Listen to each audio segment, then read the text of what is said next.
Hello, my name's Sybil, and my sister said I wasn't even family. She said it like she was reading a menu, cold, casual. Then before I could even catch my breath, she took everything. $4 million. Gone. Signed over with a smile and a notary she probably met over cocktails. While she posted crystal quotes from her downtown condo, I was clipping coupons in a hospital hallway, paying for our mother's chemo out of pocket. They all saw her version of the story. The healing sister, the spiritual light. But no one asked about the quiet one who stayed. Why does the world believe the one who shouts louder? And how far would you go, just to get your name back? It had been exactly 1 week since we laid Grandpa to rest. The house still smelled like lemon cleaner and a silence that clung to everything. Outside, the early Texas summer heat pressed down gently, not yet punishing. I sat on the porch with my second cup of coffee, lukewarm, weak, and untouched for the last 20 minutes. A fly buzzed around the rim of my mug. I didn't bother to swat it. I could still see his hands, thin, spotted, trembling, but always reaching for mine when he needed help getting out of bed. He used to tell me, "Sybil, you're the only one who shows up without a camera or a calendar." He'd laugh after saying it, but his eyes never smiled when they did. The funeral had been small. Family, a few of his church friends, a couple of neighbors from his street. Isolda arrived an hour late, hair perfectly curled, wearing a pale blue silk dress that looked more suited for a cocktail party than a farewell. She didn't cry, didn't hug Mom, didn't even look at me. After the service, she handed the minister a glossy envelope with Grandpa's photo, and before I could ask what it was, she was already back in her rented black SUV, engine running, air conditioner blasting. I hadn't heard a word from her since that day, until now. My phone buzzed. No caller ID. I let it ring once, twice. I almost ignored it. Something in my gut said I should have, but I picked it up anyway. "Hello?" I said. Isolda's voice came through like ice. "Grandpa changed the will last month," she said. "He left everything to me." There was no greeting, no pause, just facts. Cold and sharp. I blinked. "What? That's not—" "He said you weren't even family to him," she added. "Said you didn't visit enough." It was like the air had been knocked out of my lungs. I stood gripping the porch railing, eyes fixed on the neighbor's mailbox. "I was there every Sunday," I said slowly. "I took him to his dialysis, changed his dressings." "I'm just telling you what the will says," she interrupted. "Anyway, the paperwork's filed. It's done." The call ended. Just like that. I didn't scream, didn't call anyone. I went back inside, peeled off my gardening gloves, and stood over the kitchen sink. My hands moved by memory, rinsing dishes, stacking them, wiping down the counter. I didn't feel anything, not yet, but inside, there was a storm. That night, I sat in Grandpa's recliner with the last notebook he'd scribbled in. His handwriting had grown shaky over the months, but I could still make out the names he'd written down. Mine was always at the top. Sybil, Sunday, check fridge. That's who I was to him, the fridge checker, the ride to the clinic, the one who remembered which side he liked his toast buttered on. If I wasn't family, what was I? The next morning, the lawyer called. I hadn't even changed out of my pajamas yet. "Miss Krell, your sister presented a new will yesterday afternoon. The estate has been transferred to her name." "What are you talking about?" I asked. "There's already a will. It splits everything equally." "There's a new one," he said. Signed, notarized, video documented, filed with the court. I drove to the office as fast as I could, but she was already gone. Her parking spot was still warm. The receptionist gave me a polite smile, like she was trying not to feel sorry for me. "I'm sorry, Miss Krell," she said. "Your sister made sure everything was handled quickly." The original will, gone. No copy in the office, no digital version, just gone. I walked out of that building into a summer heat that felt different than yesterday, less forgiving. That night, I didn't sleep. I sat on my back steps, watching the shadows stretch across the fence. I thought of the hospital visits, the late-night phone calls, the time Grandpa told me he didn't want to die in a facility with strangers wiping his face. "You'll stay with me, won't you?" he had asked. "I promise," I'd said, and I did. Every day for the last 14 months, I watched his body betray him piece by piece. I cooked his soft foods. I clipped his toenails. I sang hymns when the nights got too quiet. Isolda came once, brought a fancy herbal tea set and posted a photo with him, captioned, "Time with my favorite old man, cherish your elders." That picture got over 5,000 likes. The will she filed was dated 4 weeks ago, when he couldn't even hold a spoon without trembling. I thought about calling Mom, but she was already exhausted with chemo. And deep down, I wasn't sure if she'd believe me. Isolda had always been the shiny one, the one who knew what to say, who knew how to make people love her for 10 minutes at a time. The worst part wasn't the money. It was the implication, written, notarized, filed in court, that I didn't matter, that my name had been erased by someone who hadn't even shown up to say goodbye. I started opening cabinets, looking for something, anything, that still had Grandpa's handwriting on it. I found a sticky note on the spice rack. "Don't forget to buy Sybil's tea." I sat down on the kitchen floor, holding it like it was gold. In that moment, I made a decision. Not to cry. Not yet. I'd find out what she did. I'd gather every receipt, every record. Because if I wasn't family in writing, then I'd become the kind of truth that paperwork couldn't ignore. After I folded up the funeral program and left it on the table, I couldn't sit still. The silence in the house was louder than the traffic humming outside. I went into the kitchen, rinsed a mug that didn't need rinsing, and glanced at the fridge. A single overdue medical bill was pinned under a magnet shaped like a sunflower. It had been there for days, mocking me each morning. I grabbed my keys from the hook by the door, slipped on the most comfortable shoes I owned, and headed out. There wasn't anywhere specific to go, just away from the walls that now echoed Isolda's voice. At the oncology center, the front desk clerk smiled faintly as I walked in. "Morning, Miss Krell," she said, like I was part of the staff now. Maybe I was, unofficially. Mom's appointments had become so frequent that the waiting room felt more familiar than my own living room. She was inside already, hooked up, sleepy-eyed. I waved through the glass partition, the kind of wave that meant I'm here, but also, I know this sucks. I sank into one of the blue plastic chairs and pulled out a coupon envelope from my purse. They were mostly for things like protein shakes, anti-nausea lozenges, and hand sanitizers. No one tells you how much you spend just trying to keep someone comfortable while they battle cancer. Next to me, a woman, maybe in her early 50s, walked in with her husband. He looked frail, holding onto her arm. She brought flowers. They sat together, murmuring softly, hands linked. No one held my hand. Isolda hadn't come once since the funeral. Not to visit Mom, not to check in. But she was alive and thriving online, burning sage, posting captions like, "Healing begins where chaos ends, from the comfort of a condo I helped Grandpa keep livable." I sighed quietly. My phone buzzed with a notification. Bank alert, balance below $100. That night, after getting Mom settled back in her bedroom, I logged into my online banking. The screen flickered. Savings, $24. Checking, $92. Insurance covered some of the treatment, but not enough. I paid for her last infusion out of pocket, maxing out one credit card. I'd applied for financial aid from the hospital, but the process was moving slower than molasses. Meanwhile, the bills showed no such hesitation. I picked up my phone and called Susan, the night supervisor at the urgent care clinic I used to work at before Grandpa got sick. "I know it's short notice," I said, "but if you have any open shifts, I'll take them."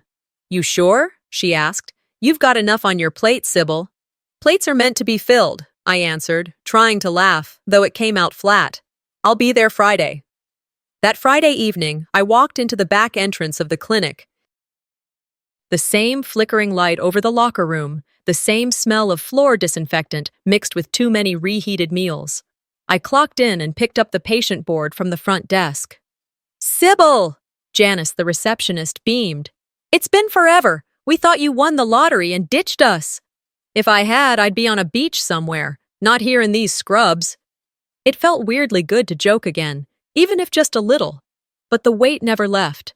Every chart I handled, every prescription I cross-checked, every vital sheet I filed, I kept thinking about that will, about Isolda's voice saying I didn't belong to the man who raised me like a second daughter.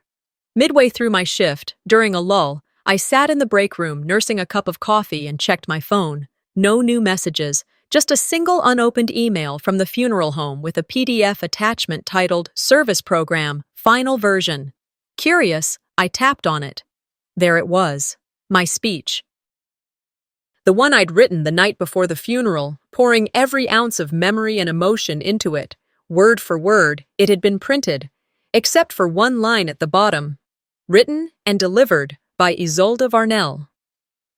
I stared at the screen for a full minute before my thumb started shaking. She didn't just take the estate, she took my words, my grief, my goodbye. I printed a copy right then, walked to the shredder and paused. No, not yet. I folded the program gently, tucked it into my bag, and went back to the front desk. Near the end of the shift, a patient, a man in his 60s, looked at me and said, "You okay, young lady? You look like life's chewed you up a bit." I smiled politely. "Just a long day." He patted my hand. "A long life makes better stories." Maybe he was right. Driving home just after midnight, the city was quiet. I stopped at a red light and stared at the blinking neon of a closed gas station across the intersection. A thought surfaced. Maybe Isolda had always seen me as someone she could edit out, not just from a will or a speech, but from the story of the family entirely. But she wasn't the one who stayed up changing Grandpa's sheets at 2 a.m. She didn't hold Mom's hair back when the chemo made her sick. And she certainly didn't pay $267.48 this morning for nausea pills. That was all me. The invisible work, the unglamorous love, the kind that doesn't get applause, but keeps people alive. Back at home, I dropped my keys in the bowl by the door and slipped off my shoes. The kitchen was dark. I opened the fridge and pulled out a half-eaten yogurt, then changed my mind and tossed it in the trash. I sat at the table and stared at my phone. For reasons I still don't fully understand, I opened a new message and typed, "Do you still have that book Grandpa gave me? The blue one with the pressed leaf inside." I sent it to Chris, my ex, the last person to borrow it before we split. There was no reply. I didn't expect one. But sometimes, reaching out wasn't about the answer.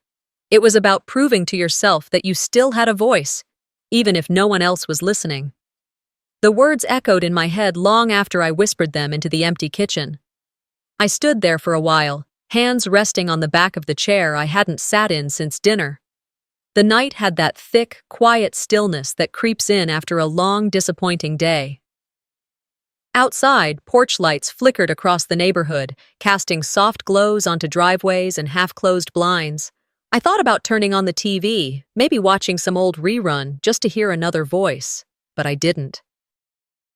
Instead, I picked up my phone to scroll through the weather app, something simple, meaningless. That's when a text from Janice popped up. She was a nurse friend from the oncology center who always knew too much and said too little. The message was short. "Have you seen this?" She included a link. I tapped it without thinking. My stomach clenched the second the TikTok loaded. Isolda. In a cream-colored silk robe, sitting cross-legged on a woven mat in front of a floor-to-ceiling window. Her condo gleamed behind her, marble counters, hanging plants, and a massive amethyst crystal centered on a carved altar table. The sound of soft wind chimes played in the background, like she was broadcasting from a spa in Sedona instead of a downtown high-rise she got through lies. Her voice was slow, syrupy, like she was narrating a meditation video. "You don't need approval from people who never saw your light," she said, eyes half-lidded, as if she were too enlightened to care. The caption read, "Generational wounds end with me. #healing, #boundaries, #crystal bath, #spiritual wealth." My mouth was dry. In the back corner of the video frame, right behind her shoulder, hung something that stopped my breath cold. It was a framed quote, small, wooden, aged. I recognized it instantly. It used to sit on Grandpa's nightstand. "Abundance flows to those who believe they deserve it." That was his favorite line from the gratitude journal I bought him one Christmas when he didn't feel like celebrating. He used to read it out loud while I brewed his tea. And now it sat in the background of Isolda's stage. I watched the video 3 times, not because I wanted to, I just couldn't look away. The comments were pouring in. She's so grounded. I feel this in my soul. What a survivor. Real talk. I gripped the phone until my thumb went numb. At one point, I almost typed something. Just one sentence. You weren't even there. But I deleted it before I could hit send. People wouldn't believe me, not over someone who looked like a goddess in linen. The next morning, I made myself a cup of tea, though it didn't taste like anything. I sat by the window, scrolling again, hoping the video had disappeared overnight. It hadn't. Worse, it had gone viral. Over 200,000 views now. Isolda was trending under hashtag spiritual success. Later that afternoon, I opened my email to check for any hospital billing updates. Instead, there it was, another forwarded link. This time, a podcast. Forgiving Family Without Closure. And guess who the guest was? Her voice came through my earbuds like static wrapped in honey. Sometimes, she said, family just doesn't get you. They try to define you by their expectations. I spent the last year caring for a loved one. I did it quietly. No one saw the nights I stayed up crying. I froze. I gave up a lot to be there. But in the end, they tried to turn him against me, spread lies, made me out to be the villain because I didn't grieve the way they wanted. My hand trembled and I dropped my coffee. It hit the tile, splashed across my slippers and cabinets. I didn't move to clean it. I just sat there, letting the words twist around me. That was the story she was telling now? That she'd cared for Grandpa? That we tried to ruin her? She wasn't just lying, she was building a new version of the truth, and people were buying it. I stood up and grabbed a towel, wiped the floor in slow circles. When I finished, I went to the fridge for a bottle of water. My eyes landed on the photo of Grandpa, held up by a cracked magnet from the local diner. In the picture, he's laughing. Real laughter. The kind he only ever gave me when I surprised him with lemon pie and told him I'd stay for the weekend.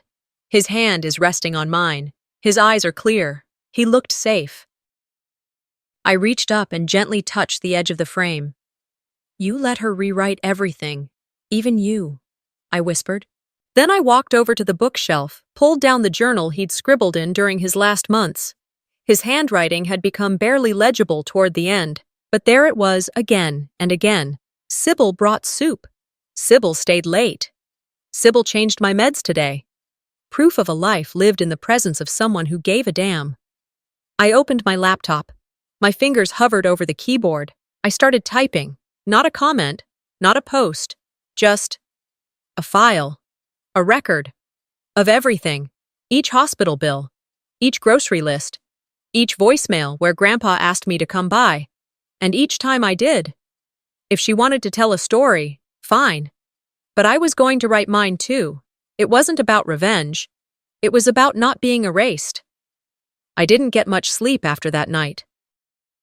After watching her video, hearing her voice twist the truth into something unrecognizable, I stayed up filing every document I had, every note, every grocery list I kept for Grandpa, every voicemail he left me asking for canned peaches or to remind me about his Tuesday appointments. By the time the sun started to rise behind the blinds in my living room, I had 3 labeled folders and a stiff neck. I was finally dozing off on the couch when my phone rang. It was nearly 6:40 a.m., too early for anyone to call unless something was wrong. I reached over, groggy, and squinted at the screen. No name, just unknown caller. I let it ring twice, then 3 times. My gut already told me who it was. I picked up without saying anything first. Sybil? The voice cracked, not with grief, but with something far more familiar in my family. Panic. Isolda. I didn't know who else to call, she said quickly. I'm sorry for just calling like this, but I really need to talk to you. I sat up, rubbed my temple. It's early. I know, she rushed out. But something's happened. I just got a notice from the IRS. They're looking into the estate transfer and the crypto stuff. They flagged it all. I blinked. They flagged it. Yes, she snapped, then softened her tone. Look, I may have moved things around too fast. My accountant disappeared. I thought I had more time, but they're saying I might owe back taxes. A lot of them.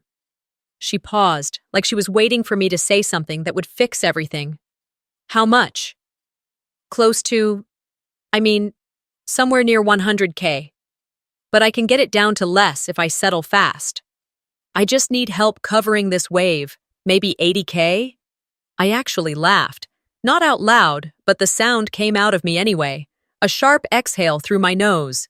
80K. As if she were asking to borrow a casserole dish. You said I wasn't family, I reminded her, my voice steady, low. Remember that? Sybil, come on. I didn't mean that. You know how tense everything was after Grandpa passed. I stood up from the couch and walked toward the kitchen, the phone still pressed to my ear. Tense doesn't explain what you said or what you did. I was overwhelmed, she pleaded, grieving in my own way. And yeah, I know I messed up, but we're still sisters. And this could ruin me. You don't understand how bad it is. I opened the fridge, stared blankly at a half-empty orange juice container and a leftover piece of pie. You don't think I understand what ruin feels like? I said. Try working doubles just to keep Mom's meds filled. Try watching a man you love forget how to hold a spoon while someone else swoops in to rewrite his legacy. She went silent. I just thought, you'd be the bigger person, she finally said, her voice small. The bigger person, I repeated, nearly whispering. No, I've just been the quieter one. I ended the call.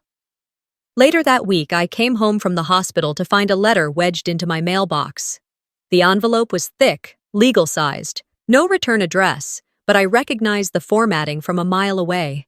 I opened it while standing on my front porch. My hands tightened as I read. It was a formal complaint, filed by Isolda. She was accusing me of illegally accessing Grandpa's financial records during his last year, of manipulating him, of coercive interference. She was trying to preemptively smear me in case I decided to pursue the truth. She didn't just want to win, she wanted to erase me completely. I didn't cry. I walked inside, locked the door, and placed the letter on the coffee table. I stared at it like it was a rattlesnake, coiled and ready to strike. She wasn't scared of justice. She was scared of exposure. I made tea. Real tea. Not crystals or affirmations, just hot water, a bag of chamomile, and 10 minutes of quiet. Then I pulled out my folders, the ones I organized during my insomnia the other night, and turned on the printer. I printed out every dated voicemail transcript, every text message Grandpa had sent, every scanned receipt with my name on it. I even pulled up bank statements, mine, not his, that showed every time I paid for his groceries or medications using my own card. By midnight, I had a small stack of proof. The next morning, before my shift, I stood in front of the mirror in my bedroom. I hadn't brushed my hair yet. My eyes were puffy from fatigue, and my shirt still had a coffee stain on the collar from 2 days ago. But I looked at myself, at the lines around my mouth, the quiet in my eyes, the weight of too many months spent carrying someone else's burdens, and I knew something had shifted. She wants war, I said to my reflection. Fine. I've got memory, paper, and silence. Let's go. The morning after I laid out all the documents, I barely had time to gather myself before driving Mom to her oncology appointment. It had become routine, like brushing my teeth or starting the coffee. I no longer had to look at the appointment slip. I knew the time, the parking garage level, even the nurse's name who would check her in. We didn't talk much on the ride there. She sat quietly, one hand resting on the passenger door, staring out the window. I'd grown used to the silence, filled it with thoughts, with imagined conversations I never had the nerve or energy to start. But when we got to her hospital room and she was settled into the recliner, hooked up to her IV, she looked different, not sick different, something else. Her eyes followed me as I moved around the room, fluffing her pillow, straightening the blanket. "Sybil?" she said suddenly, her voice softer than usual. I paused. "Yeah?" She nodded toward the folder on the tray next to her. Hospital billing records I'd brought in, out of habit. She reached for it, opened it, and pulled out one of the invoices. "This," she whispered. "You paid all of this from your own account?" I swallowed, then gave a small nod. Insurance wouldn't cover the out-of-network oncology meds. She blinked slowly, like she was trying to absorb that truth fully. Then her shoulders sank. "I thought your sister had taken care of that." She said she would help. I looked at her, long and hard. Isolda's been helping herself. She didn't respond right away, just stared down at the paperwork in her hands. "I was so wrong, baby," she finally said. "You were never invisible. I just didn't look hard enough." Her words hit something in me I didn't know was still breakable. But instead of tears, I just nodded again, sat down beside her, and rubbed her hand gently while the IV beeped in rhythm. When we got home that afternoon, she went straight to bed.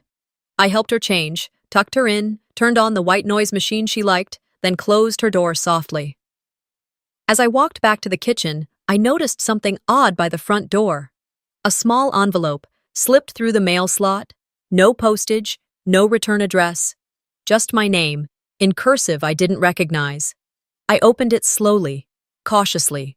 Inside was a letter, handwritten, carefully composed, and a folded document sealed with a paperclip. "Dear Sybil, I hope this reaches you safely. My name is Roxanne Bly. I was your grandfather's in-home nurse during his last 2 years. He spoke of you often, with deep affection. He trusted you more than anyone. Several months before his passing, he asked me to witness and hold a second will. He said he no longer trusted the lawyer who'd drafted the first one. He said someone in the family had shown their true intentions too clearly, and he feared they'd manipulate things once he was gone. He asked me to give this to the one who never left. That was you. I saw it for myself. You were there. You did the work. You stayed. I have enclosed the will as he wrote it, handwritten, dated, witnessed by me and one of the in-home hospice aides. I delayed sending it until I was sure it was needed. I believe now that time has come. With respect, Roxanne Bly." My knees nearly gave out. I slid into the nearest chair and unfolded the second document. There it was. Grandpa's handwriting, frail but familiar, the same loops and slants that signed birthday cards for years. His signature was shaky, but undeniably his. It read clearly, "I, Arthur Krell, declare this my true and final will. I leave my home, savings, and remaining assets to Sybil Krell, the granddaughter who cared for me without condition, without applause, and without expectation." 2 signatures below it confirmed the witnesses. My breath caught in my chest, not from grief or disbelief, but from something I hadn't felt in months: clarity. I held the paper to my chest, closed my eyes, and stayed there for a long moment. This wasn't just about money. This was about truth, about identity, about not letting someone else craft a narrative you know in your bones to be a lie. When evening came, I sat at the kitchen table with a lamp on low. I pulled open the drawer where I'd stuffed the funeral program. Carefully, I took it out and smoothed the creases. At the bottom, it still read, "Written and delivered by Isolda Varnell." I took a pen and slowly, deliberately, crossed out her name. Below it, I wrote, "Written by Sybil Krell, delivered by silence." I folded it and placed it in a drawer I labeled, in all caps, with permanent marker, "Truth I'm taking back."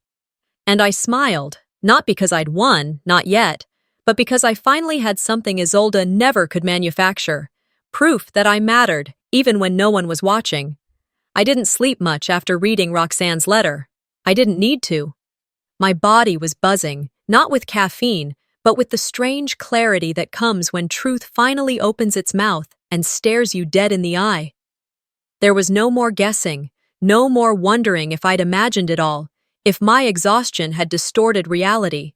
I had it now. In ink. In my grandfather's handwriting. That morning, after checking on Mom, I poured myself a cup of coffee and sat at the kitchen table, laptop open, folders beside me.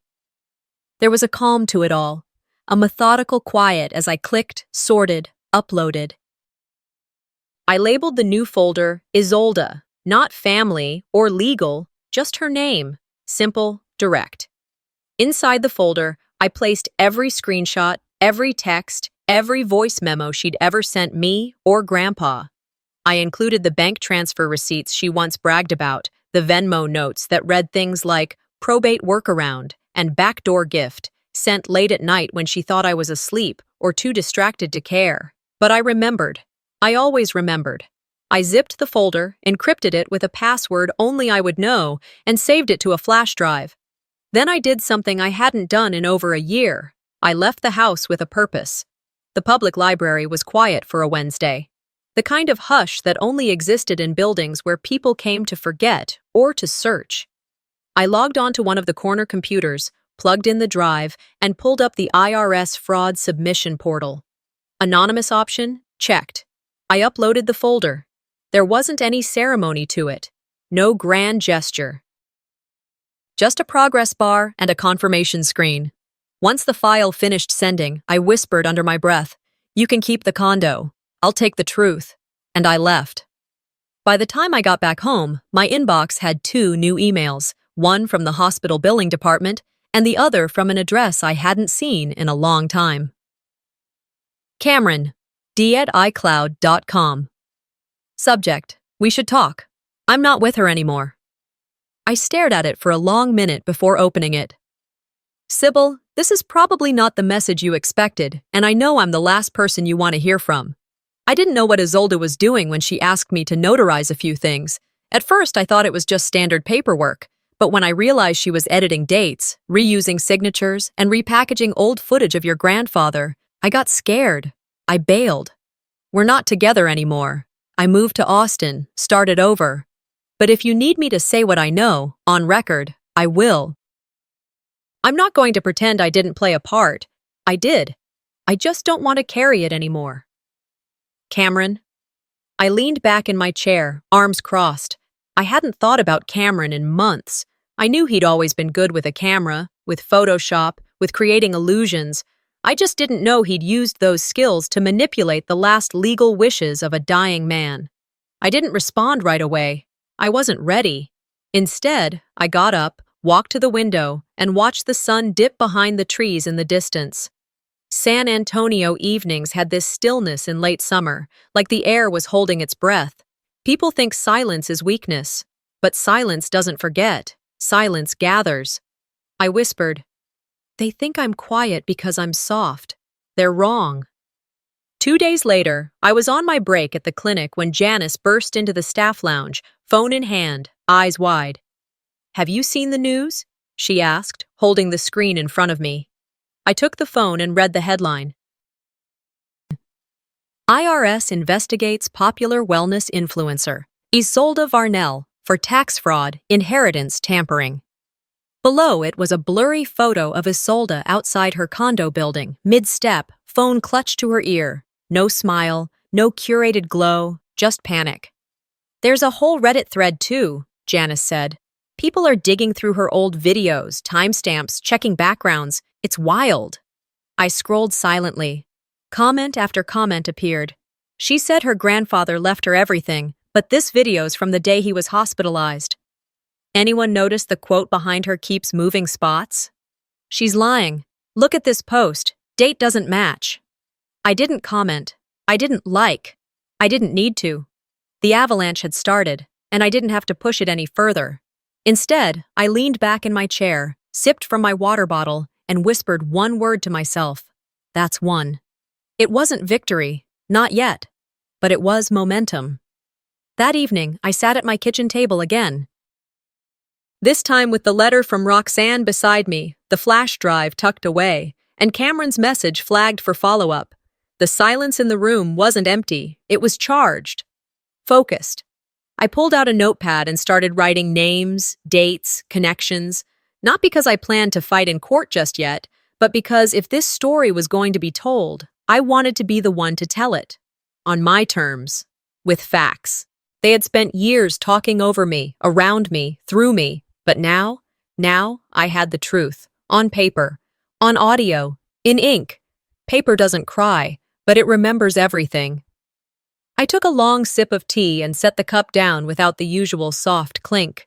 The couch cushion under me had formed perfectly to my shape.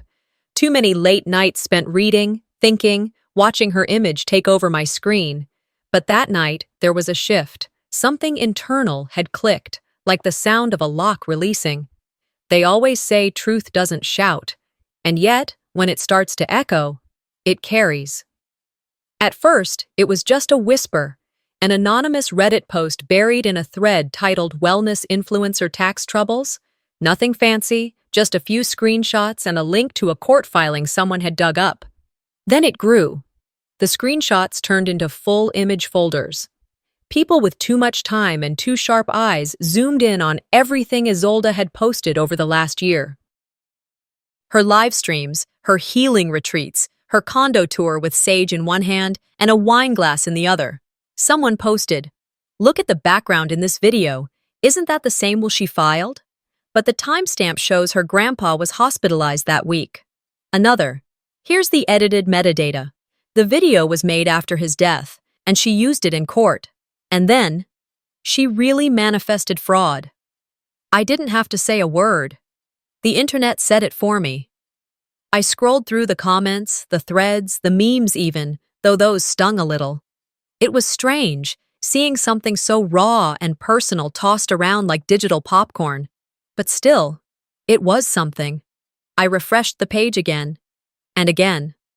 Then I got up, rinsed out my tea mug, and left the dishes in the sink. The next morning, while I was making Mom's breakfast, soft scrambled eggs, dry toast, her usual, I got a text from Janice at the clinic. "Turn on her live stream, right now." I didn't hesitate. I grabbed my phone, turned the volume down just enough to not disturb Mom, and tapped open the app. There she was. Isolda. Hair perfectly curled, face painted with just the right touch of vulnerability and confidence.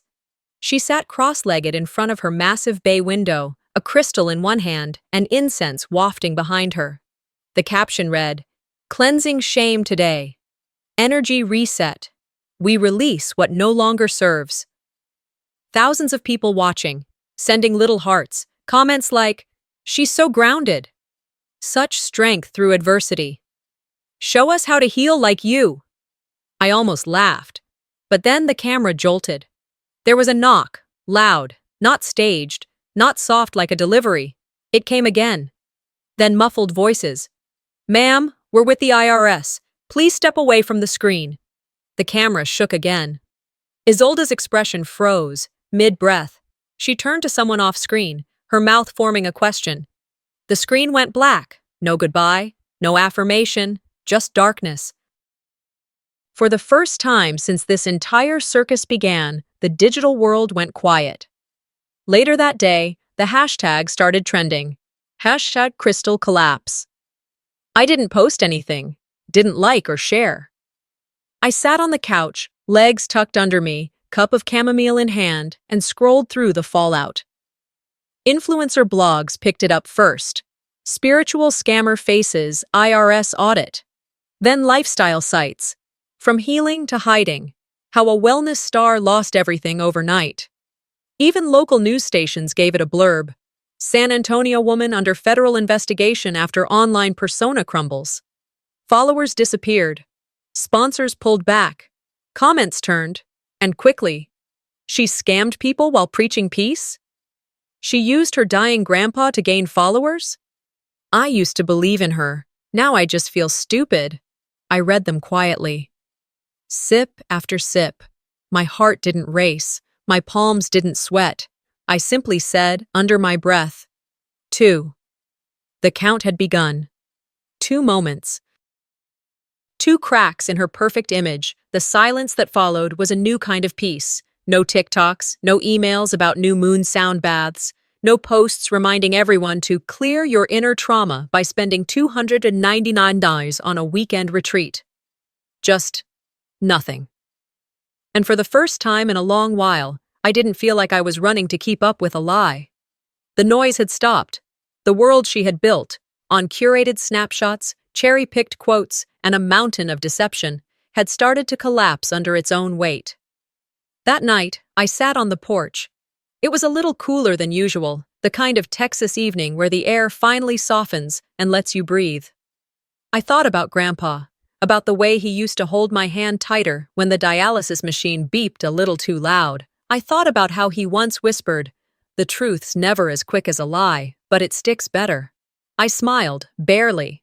Inside, my phone buzzed again. Another article, another update. Another piece of the image coming undone. I didn't open it.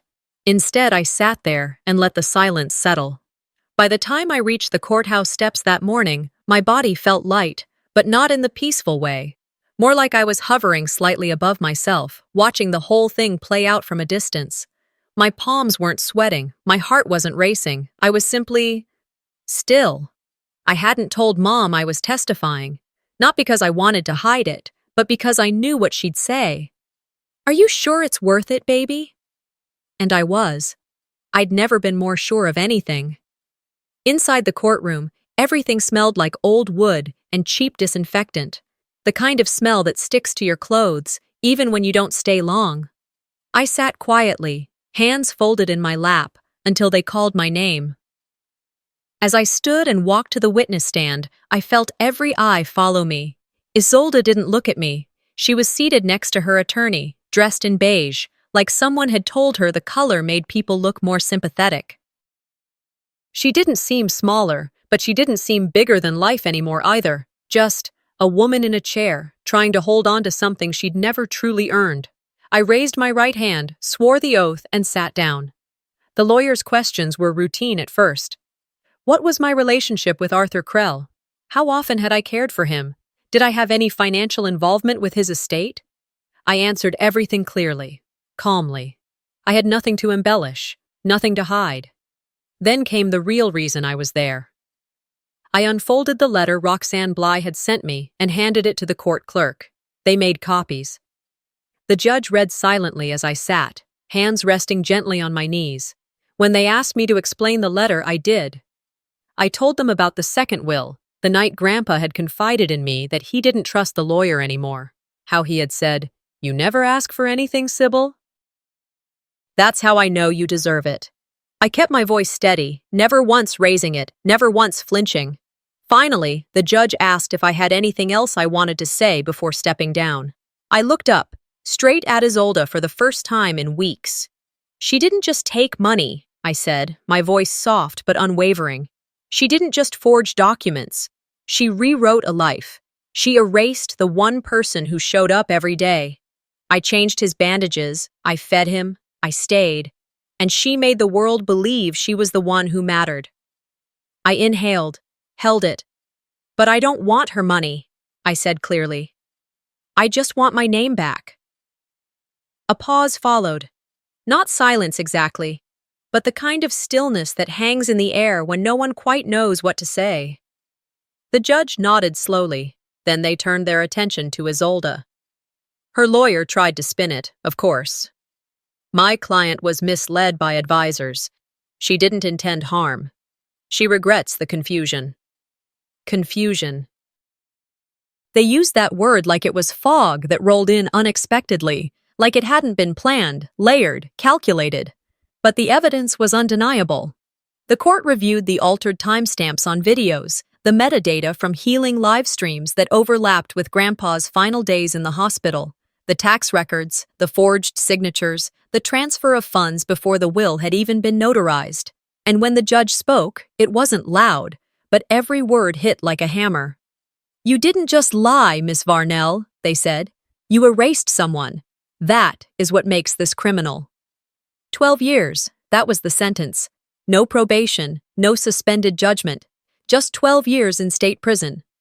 There was a collective intake of breath from the room. A few reporters scribbled quickly. Someone's phone vibrated loudly before being silenced. Isolda didn't cry. She didn't look at me. She just sat there, eyes locked on the desk in front of her, like if she stayed still enough, she could disappear into it.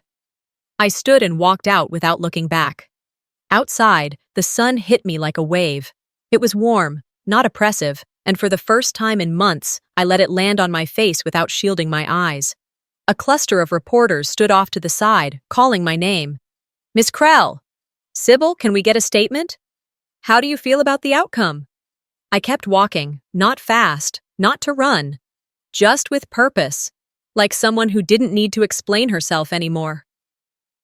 At the bottom of the courthouse steps, I paused, reached into my bag, and pulled out the folded paper I'd kept for far too long. The funeral speech. My speech. I smoothed it gently, read the first lines again under my breath. He was the kind of man who never asked you to prove you loved him. He just watched how you showed up. I slipped it back inside my bag, took a breath, and whispered, "That was for you. All of it." The courthouse had been silent when I walked out, the kind of silence that feels almost theatrical, thick, expectant, too still to trust. But life doesn't wait for silence to end. It moves on, whether you're ready or not. And so, I did too. Not with fanfare, not with headlines, just forward. At first, everything moved slowly, like a river just beginning to thaw after a long, brutal freeze. The kind of slow that feels anticlimactic at first, until you realize it's a blessing, a grace. Because sometimes the loudest moments are the ones that don't echo. There were no victory parades, no cameras waiting to catch my expression, no front-page spreads or well-meaning calls from people who hadn't shown up when it counted. And that was exactly how I wanted it. A few weeks after the sentencing, I found a certified letter waiting in my mailbox. Heavy envelope, embossed seal, stamped from the probate court. The kind of envelope that used to make my hands shake. This time, they didn't. I opened it at the kitchen table, the late afternoon sun filtering through the blinds, striping the wood with warm light. The letter inside was thick, official, cold, in the way bureaucracy always is. But tucked between the lines, something sacred waited. The handwritten will of Arthur Krell, dated and witnessed, is accepted as legally binding. That was it. No embellishments, no flourishes, no commentary, just fact. And then the line that stopped me. To Sybil Krell, who never left my side. No dollar amounts, no property listings, no list of heirlooms, just my name, paired with a truth. I folded the letter gently, slid it into a folder labeled personal, the only folder that had never needed reorganization. Then I placed it in the top drawer of my desk. I didn't post about it, didn't call anyone, didn't open a bottle of anything, because I didn't need the world to cheer. I already knew what it meant. It was mine. Quietly, undeniably. The months that followed moved differently. Not in perfection, but in peace, a soft recalibration. The world didn't magically become lighter, but it no longer pressed down with the same weight. The air felt breathable again. My thoughts stopped looping. I found rhythm in the smallest rituals, watering the plants, folding laundry, walking without earbuds. Mom's health had begun to improve, slowly, like everything else. Her appetite returned, her color too.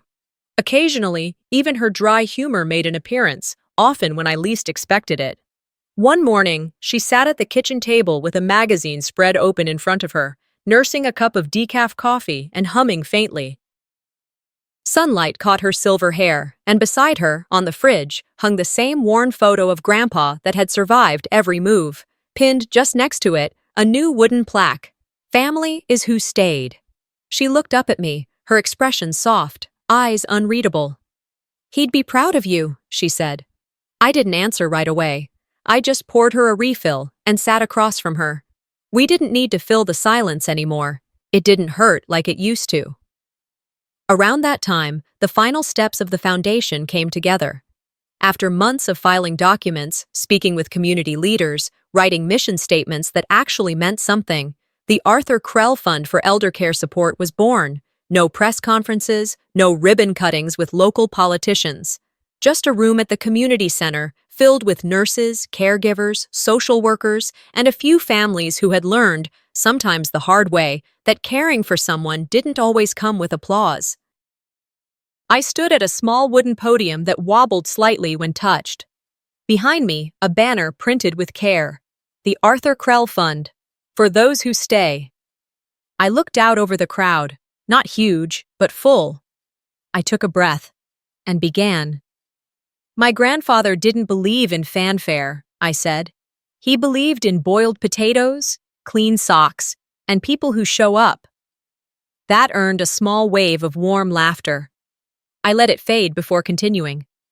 He taught me that legacy isn't built on wealth. It's built on time, on presence, on the people who bring soup when you're sick and stay when the hours stretch long and quiet. This fund is for them, for the ones who stayed, even when it was hard, especially when it was hard. The applause that followed was soft, not theatrical, but real. Afterward, I stood near the entrance as people filtered out, one by one, smiling, some pausing to say thank you. A woman with silver threaded into her braids stopped to shake my hand. She wore faded scrubs and the kind of expression that told you she'd seen things and kept going anyway. "Thank you," she said, "not just for the fund, but for making sure someone like him isn't forgotten." I smiled. "Thank you for staying. That's what matters most." Later that evening, at home, I stood in front of the old bookshelf in the living room. Tucked between Grandpa's worn Bible and the cookbook we used to swear by was the gratitude journal I'd given him years ago. I pulled it down, let it fall open naturally. The first page greeted me in his handwriting. Day 1. Grateful for Sybil. She brought lemon tea and silence that doesn't ask questions. My throat tightened, but I didn't cry. I closed the book gently and slid it back into its place. The wounds hadn't vanished, but they no longer screamed. They hummed, low and distant, like an echo you can live with. Some scars, I'd come to understand, don't need to fade to mean healing has happened. They just need to stop being touched like they're still open. Before bed, I passed by the drawer that once held it all, every printed email, every transcript, every medical record and notarized statement. All the proof I once needed just to be believed. I didn't need them anymore, but I didn't throw them away, because I'd learned something through every sleepless night and every quiet victory. Truth doesn't need to shout. It just needs to stand still long enough to be seen. I never wanted revenge. I only ever wanted my name back. And now, I carry it. Without shame, without permission, without apology, just mine. And that is enough. Not every scar needs to fade for healing to begin. Sometimes, justice doesn't roar. It simply stands its ground. This story isn't just about a stolen inheritance or a sister's betrayal. It's about how quiet truth can outlast even the loudest lies. Have you ever been erased by your own family, only to fight your way back to being seen? If this story resonated with you, don't forget to like, comment, and subscribe. We share powerful family stories every week, true, raw, and unforgettable. See you in the next one.